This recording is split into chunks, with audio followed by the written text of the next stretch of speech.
This podcast may contain explicit language or disturbingly descriptive imagery. Listen at your own discretion. You must be either mad or insane to seek out this godforsaken place. But since you're here, I guess I can show you the nest of horrors. Don't fall in.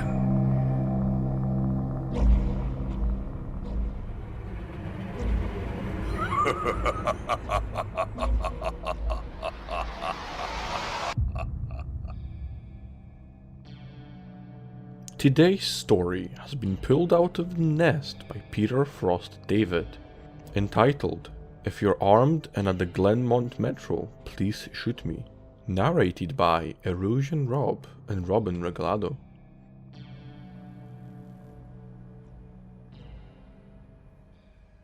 If you're armed and at the Glenmont Metro, please shoot me. Make it a headshot. Shoot me in the temple aiming slightly downwards. I need the bullet to travel the shortest possible distance through my brain before it hits my hippocampus. If I'm lucky, the sensation of the gunshot ripping through my skull will only last a few decades. As awful as this sounds, you'll be doing me an enormous favor. Death by a headshot, as soon as possible, is vastly better than the alternative. My ordeal started over 10,000 years ago. At 10:15 this morning, I earn extra money by participating in drug trials. I'm a so-called healthy subject who takes experimental drugs to help assess side effects. Once, it was a kidney drug.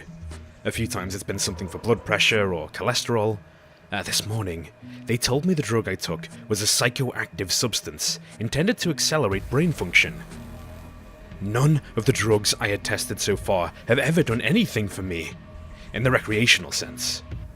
In other words, none of the drugs I've tested have given me a killer buzz, or mellowed me out, or anything. Maybe I've always ended up in the placebo group, but nothing I've tested has affected me at all. Today's drug was different. This shit worked. They gave me a pill at 10:15 and told me to hang out in the waiting room until they called me back for some tests. Only about 30 minutes, the research assistant told me. I flopped onto the waiting room couch and read a few articles from a copy of Psychology Today that was sitting on the coffee table. They hadn't called me back when I finished the Psychology Today, so I picked up a US News and read it cover to cover. Then, I read an old Scientific American. What was taking them so damn long? I sluggishly turned my head to look at the wall clock. It was only 10:23 AM. I had read all 3 magazines in 8 minutes. I remember thinking this was going to be a long day. I was right. The waiting room had a little bookshelf with some used hardcovers on it. When I stood up to walk to the bookshelf, it felt like my legs barely worked. It's not that they were weak, they were just slow. It took a full minute just to stand up off the couch, and another minute to take 2 steps to the bookcase. I scanned the old books on the shelf and picked out a copy of Moby Dick. My arms had the same problems as my legs. Just reaching 1 foot in front of me to grab the book took a long time. I actually got bored just waiting for my hand to reach the spine of the book. I slogged back to the couch and collapsed onto it in a slow-motion fall that reminded me of the low-gravity hops of astronauts on the moon. I opened Moby Dick, slowly, and began reading. I started with Call Me Ishmael, and got as far as Ahab throwing his pipe into the sea, which was all the way to friggin' chapter 30, before they called me back. How are you feeling? The research assistant asked me.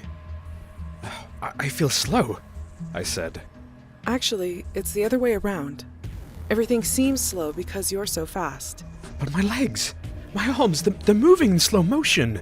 Your body seems like it's moving slowly because your brain is fast. Your brain is running 10 or 20 times faster than normal. You are thinking and perceiving reality at an accelerated pace. But your body is still constrained by the laws of biomechanics. Frankly, you're moving much faster than a normal person. She pantomimed the jogging motion. But your brain is running so much faster right now that even your fast walk seems very slow to you. I thought about my slow-motion flop onto the waiting room couch. Even if my muscles had slowed down, my body would still react to gravity the same way. But in the waiting room, I even fell in slow motion. Slow muscles couldn't explain why gravity seemed weaker. My brain was going at warp 10. That's how I managed to read 3 magazines in the first 30 chapters of Moby Dick in 15 minutes. They ran a series of tests on me. The physical tests were fun. They made me juggle 3 balls, then 4, then 6. I had no problem keeping 6 balls in the air because they seemed to be moving so slowly. It was boring, frankly, waiting for each ball to move through its arc so I could catch it with my slow-motion hands and toss it back into the air. They threw Cheerios in the air and I caught them with chopsticks. They dropped a handful of coins and I counted the total value before they hit the ground. The cognitive tests were less fun, but very illuminating. Finish a 50-word word search, 3 seconds. Solve an intricate maze drawn onto a poster-sized paper, 2 seconds. View a slideshow projected at 10 images per second and answer detailed questions about what I saw, 95% correct. They told me I measured over 250 on the Knopf scale. Apparently, that's deep into the superhuman range of thinking speeds. Then, they sent me home. It'll wear off in a few hours, They said, which will seem like days to you. Try to use the residual effects to get some work done. Catch up on some work emails while you're still in high-speed mode. the ride home was horrible. It was only 3 metro stops, and in real-world time it only took about 35 minutes. But in my drug-accelerated hypertime, it felt like days. Days. Just walking out of the medical research suite to the elevator seemed like it took an hour. I sprinted out of the office, willing my legs to push me faster. But the laws of biomechanics held me prisoner. As accelerated as my brain was, I couldn't do anything to make my legs work faster. The huge disconnect between my body and mind made it extremely difficult to judge how and when to slow down, turn, or rotate my body. I had basically turned into giant, slow-motion spaz. I misjudged my speed and rammed into the wall by the elevator button at a pretty good speed. Even though I could see the wall coming at me, I couldn't make my finger, outstretched to hit the elevator button, move away fast enough, and I jammed it against the wall. Hard. The pain was intense. If my brain had been running at regular speed, it probably only would have hurt for 30 seconds or so. But in my accelerated state, the intense pain seemed to last for half an hour. 45 minutes maybe. The elevator ride was horrible. It felt like I spent 4 or 5 hours just descending 7 floors, with nothing to look at but the interior of the elevator car. I sprinted to the metro station. I have to admit, this part was almost fun, even though my body moved at what seemed to me super slow speed. I could still carefully choose how and where to place my feet, swing my arms, and turn my torso. It only took a block or 2 to getting used to having a brain that ran 24 times faster than my own body. Then, I basically sprint danced the rest of the way, twisting and juking between people on the sidewalk and dodging moving cars with inches, aka minutes, of clearance. I spent an hour, in my time frame, descending into the subway and running to the platform. Endless tedium, waiting the 6 minutes for the Red Line train to arrive. Although there was more to look at on the metro platform than inside the elevator, it was still intensely boring. I really should have stolen that copy of Moby Dick. The Red Line train roared into the station in slow motion. The normally high-pitched squeal of its brakes was frequency shifted by my high-speed mind to a long, low tone, like a monotone tuba solo. It wasn't just the squealing subway train that was 3 octaves lower than normal. All sound was slowed to the point of near inaudibility. Voices were gone, shifted below the threshold frequency of my hearing. I did manage to hear a screaming baby on my subway car. Her shrieks slowed to sound like whale songs. Sharp sounds like a car horn and trucks bouncing over potholes were low. Muddy roars like distant thunder. Back at the research offices, I could still hear and communicate with the research staff, But now, verbal communication with anyone would be impossible. The effects of the drug were still intensifying. I spent what seemed like days on that fucking Red Line train. Days, listening to the wail song of the screaming baby and the tuba solo of the brakes. Where ordinary voices were frequency shifted out of my audio range, smells didn't seem to be affected. I never became nose blind to the body odour, the stench of the train's brakes, and melange of farts and other smells wafting through the metro car. I finally got back to my apartment. Sprinting through my open door and into the front hall at full speed was like a slow, relaxing drift down a lazy river. I was relieved to be home. At least I had stuff I could do there. I picked up the book I was reading, 100 Years of Solitude, and finished it. Despite turning the pages so quickly that I tore many of them, it seemed like most of the time I spent finishing the book was spent on page turning and not actually reading. 3 minutes had passed since I got home. I tried surfing the internet. Oh my god! It takes a long time for computers to boot these days. But it was too frustratingly slow. Hours, seemingly, to load each new page, and a fraction of a second to read it. 100 articles in my news feed read, and just 3 more minutes done. I dipped into my pile of yet-to-be-read books, and finished 2 more. 4 more minutes had passed. I decided to try to sleep off the remaining effects of the drug. Unfortunately, whatever part of my mind is responsible for perception, the part that's been accelerated to hyperspeeds by the drug, isn't the same as the part that governs sleep.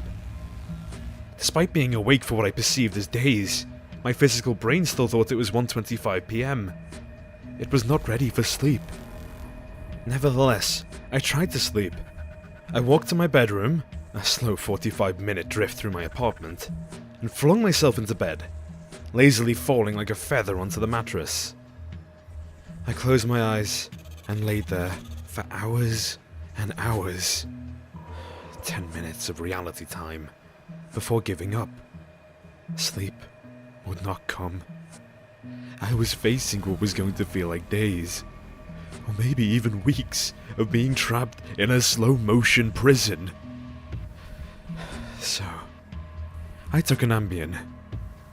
The sensation of the pill and the splash of water I used to swallow it sliding down my throat was sickening. A lump that blocked my breathing, moving like a slug down my esophagus. I read a book. 10 minutes had passed. I read another. 18 minutes since I took the Ambien. I threw the book across the room in disgust at my situation. The book slowly pirouetted and spun through the air like a leaf blowing in a breeze. It hit the wall with a long, faint rumble. The only sound I had heard for what seemed like hours. Then, drifted to the floor like a flip-flop sinking into a swimming pool. The force of gravity hadn't changed since I took the pill. The laws of physics were the same. It was just my perception of time that had gone wackadoo. This meant I could use the speed things seemed to fall as a way of judging the effects of the drug. Based on how long it took the book to drift to the floor, I estimated the effects of the drug were still intensifying. I read a magazine. I turned on the television. I clearly saw each frame of video like I was watching a slideshow. Frustrated, I turned the television off. I read some more. The first 2 books of Churchill's A History of the English-Speaking Peoples. Not exactly a light read. Frankly, I hated it. But given the hours of tedium it would take to go get another book off my bookshelf, just sitting on the couch and reading Churchill was better. Or at least, less worse. It had now been 35 minutes since I took the Ambien. I lay down on the couch and closed my eyes. Time passed. I inhaled. An hours-long process. Time passed. I exhaled for more hours. Sleep would not come. I needed a new plan. I decided to go back to the offices where they gave me the drug. Maybe they would have something that could counteract its effects, or at least something to knock me out until it wore off. I exited my apartment as fast as possible, taking hours in my time frame to do so. I didn't even bother locking the door. It would have taken too long. Down the stairs, it's faster than the elevator if you run. Through the lobby, out the front door, and onto the street. These few things felt like a long day at the office. Sprinting down the street, dancing and weaving between pedestrians with, what must have looked to them, superhuman dexterity. Down the first flight of stairs of the metro, across the landing, another hour. Then, onto the second flight of stairs. That's when the Ambien hit me. The Ambien didn't make me sleepy. Not at all. Instead, it must have had a severe cross-reaction with the experimental drug I took this morning. I was bounding down the second flight of stairs, moving in slow motion, but still making perceptible progress. Then, wham! Everything stopped. The dull roar of the street and metro noise ceased, replaced by the most perfect silence I've ever experienced. My downwards motion seemed to completely freeze. Before the Ambien kicked in, my perception of time was maybe a few hundred times slower than real time. After the Ambien took effect, time moved thousands of times slower. Every second seemed like days to me. Even just moving my eyes to focus on a new point was like an impossibly slow scroll across my visual field. Over the course of the afternoon, I learned how to walk, run, and jump when my mind ran hundreds of times faster than my body. But with another 4 or 5 orders of magnitude of slowdown caused by the Ambien, body control was almost impossible. I fell on the stairs, even though I was all but frozen in mid-step. Controlling my muscles was impossible. I commanded my foot forwards for hours, then backwards for hours more when it seemed like I would miss the next step. Hours attempting to adjust the angle of my ankle and then readjusting when it felt wrong. Despite these efforts, I rolled my ankle on the next step. The pain wasn't at all mitigated by the slowness. Hours of increasing strain on my bent ankle. The nerve signals that send pain into the brain must work differently than the nerves in my ear. Sonic energy was spread out over time, diluted until it was imperceptible. Pain flowed into my brain undiluted by the change in my perception of time. Hours and hours of increasing weight on my turned ankle turned into hours of increasing pain upon increasing pain. I pitched forwards, my high-speed mind completely unable to control my low-speed body. I drifted downwards for days, managing to rotate my torso enough to keep my head from impacting the ground first. I eventually landed on my right shoulder. At first, the impact wasn't even noticeable. Then, I felt a slight pressure in my shoulder as it came in contact with the ground. The pressure grew, bringing increasing pain for hour upon hour. My shoulder finally gave out, popping out of its socket with an endless sickening tug. I came to a stop days later, crumpled onto the ground, staring at the ceiling. The pain in my shoulder still screaming with the intensity of a fresh, violent injury. I had plenty of time to think during that fall. If every second seemed like days to me, then each minute of real-world time would be like years. Even if the drug cleared out of my system in the next 2 or 3 hours, this nightmare would seem to last centuries. By the time I hit the ground, I had a plan. I would somehow get to the platform and throw myself in front of a train. I twisted onto my hands and knees, days of my dislocated shoulder crying for relief. I misjudged my rotation and rolled onto my back. I tried again, collapsing onto my face as I tried to figure out how to control a body that moved slower than grass grew. Weeks of effort were finally rewarded with success. I stabilized on my hands and knees. If just getting on all fours was this difficult, I figured that walking or running was completely out of the question. So, I crawled. I crawled through the metro tunnel. The dumb looks on the faces in the crowd lingered on me for weeks. I crawled under the turnstile and onto the escalator. The escalator spilled the rush hour crowd onto the platform the same speed a glacier spills ice into the sea. I looked out over the crowded platform during my interminable downward ride. The train status sign said the next train wouldn't arrive for 20 minutes. 20 minutes was like a year to me. I'd have to spend a year on the metro platform waiting to die. I crawled off the escalator, enduring days of stupid expressions on the commuters' faces.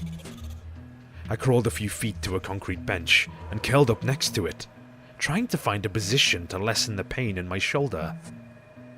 Then, my problem with time got worse. Impossibly worse. The massive slowdown on the stairs was just the beginning of the interaction between the experimental drug and the Ambien. It fully hit me while I was curled up by the bench. I blinked. Years of darkness followed. Sound was already gone, and with my blink, sight was gone as well. All that existed was the pain from my fall. My hyper-accelerated mind wasted no time compensating for the lack of sensory input. Voices spoke to me. They sung to me in languages that never existed. Patterns and faces and colours came and went in my mind's eye. I recalled my whole life, and imagined living another. I forgot English. I settled into a profound despair. I spoke to God. I became God. I imagined a new universe and brought it to life with my thoughts. Then I did it all again. And again. My eyes opened with geologic slowness. A faint glow. Weeks. A slit of light. Weeks. A narrow view of the metro platform. Ankles of the commuters near me and an advertisement on the opposite wall. I extracted my phone from my pocket. A project that spanned decades. How can I even explain the boredom? The pain in my shoulder is nothing compared to the boredom. Every thought I can think, I have thought hundreds of times already. The view of ankles and advertisements never changes. Never! The boredom is so intense it's tangible, like a solid object of metal and stone wedged into my skull. Inescapable. What are my options? If I crawl and fall onto the tracks without an oncoming train to crush me, I won't die. I'll experience even more pain from the 4-foot fall, but I'll most likely be rescued by some do-gooder on the platform and unable to act when the train finally does arrive. My suffering in that scenario will be endless. So, I wait for the train, so I can throw myself under it. When it finally hits me, I will experience the pain of being ripped to pieces for centuries, until finally, the light of life leaves my brain, and my experience ends. I've lived hundreds of lifespans at the foot of this bench. I am far older in spirit than any human who has ever lived. Most of my life's experience has been a snapshot of pain huddled on the floor of a subway platform, with an unchanging view of ankles and advertisements. This post is my plan B. My Hail Mary, my long shot. I've spent lifetimes typing and posting this message in the hope that someone will read it and become convinced that my suffering must end. Someone on this platform right now. Someone who will find the man curled under the bench. The man who crawled down the escalator, and kill him as swiftly as possible. A bullet to the temple. If you're armed and at the Glenmont Metro, please shoot me.